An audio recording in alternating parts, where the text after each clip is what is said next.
I have a couple of big success stories, both of which seem really small, but they had greater meaning than a lot of the other things that I've done. Some of the things get to be routine, like equipment and things like that. I saw a woman in Bridgeport who is 50 years old. Her husband is 48 and was her primary caregiver, had to leave his job. Their children were out of the home at this point. She was, very, very debilitated, still communicating some and still eating, but needed to be turned a lot. He had had caregivers in there through the visiting nurse agencies and things when she came home from the hospital.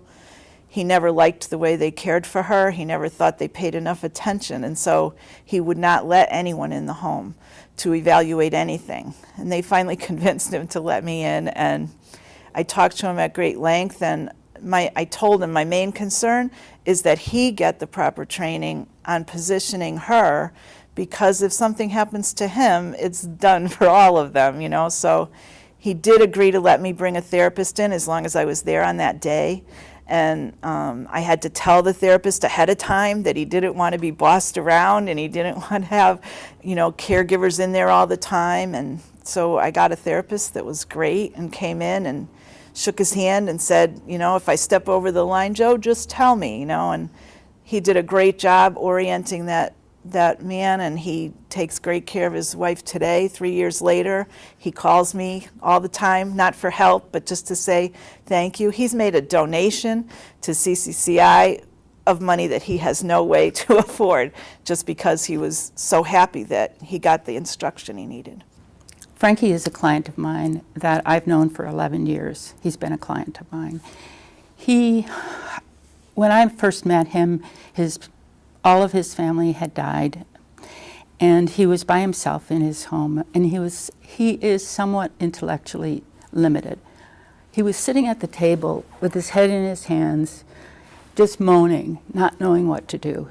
And he can't read or write, and so he can't read anything, and so he doesn't trust anyone. We were called in by the probate court and protective services, and his attorney was appointed conservator of estate. We were appointed conservator of person. As life progressed with him, we got him into an assisted living facility, and he just blossomed. They called him the mayor.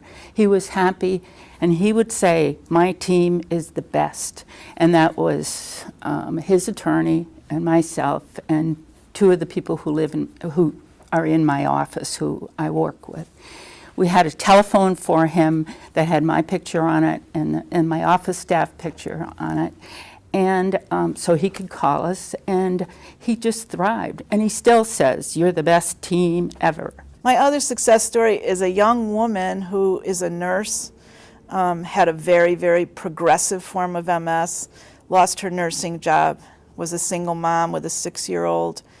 We were called in because we were told there was problems with the hospital bed that wouldn't work and her needing to access a program. And I went there thinking I was talking about equipment and a lot of other things. She lived with her parents at this point, having lost her apartment, having lost her ability to drive.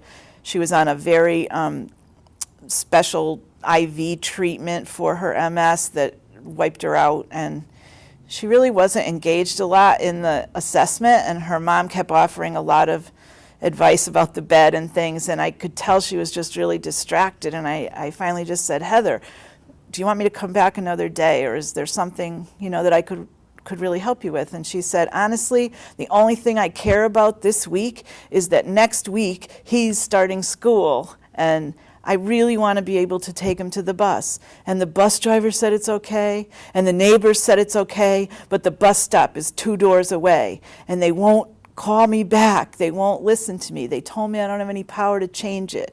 And it's just silly, and she was just angry. And I said, "Well, I'll see what I can do."